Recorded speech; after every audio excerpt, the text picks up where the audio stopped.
Gad po potrebi spreminja barve, manipuliranja pa so zmožni tudi ljudje na družbenih omrežjih. Tam zaslediš novico, da je znani vplivnež Mr. Beast umrl v prometni nesreči. Novica vsebuje tudi videoposnetek in povezavo do spletnega mesta, kjer si lahko prebereš več o tem tragičnem dogodku. Vendar pomisliš, da gre za lažno novico.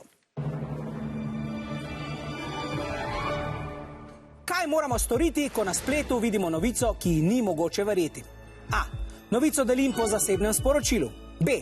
Novice ne všečkam in ne delim. C. Komentiram, da gre za lažno novico. Ali D. Objavim komentar RIP Mr. Beast.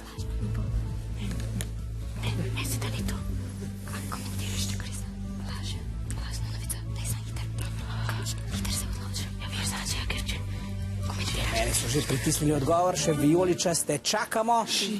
Rumeni so se odločili za odgovor B. Novice ne všečkajo in ne delijo, vijoličasti pa za odgovor C, da komentirajo, da gre za lažno novico. Hitro ste prišli do tega odgovora, osnovna šola Dobje. Kako to, da ste se odločili ravno za ne všečkanje in ne deljenje?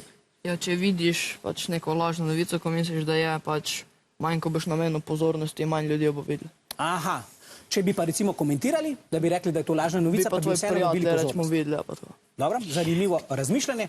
Ja, umetna inteligenca je, kot ste danes že videli, zmožna marsičesa, tudi deepfakeov oziroma prirejanja posnetkov. Kako moramo torej ravnati, če sumimo, da smo odkrili enega od njih?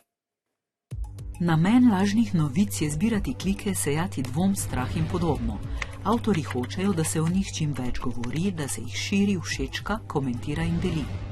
Na spletu in družbenih omrežjih delujejo algoritmi, s katerimi se iskane in klikane vsebine hitreje širi in deli in jih zato vidi vse več ljudi.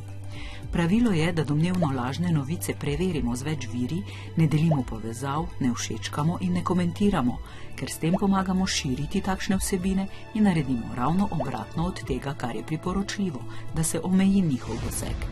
Lažne novice so pogosto o smrti slavnih oseb, ker nepridipravi z velikim odzivom dobro služijo.